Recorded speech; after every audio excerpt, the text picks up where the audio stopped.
104.7 IFM. Report!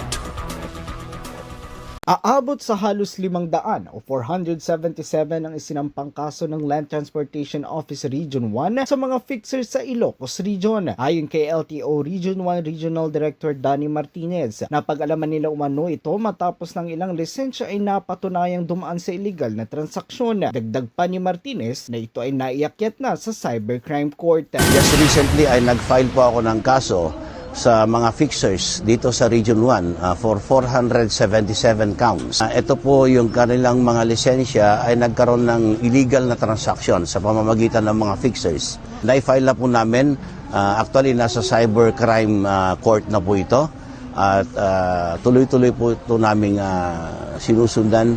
Harinawa po, may matuto na po ang mga fixers na ito.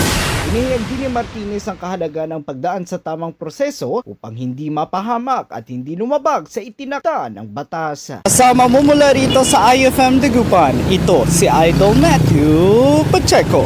Tatak IFM. IFM News. IFM News.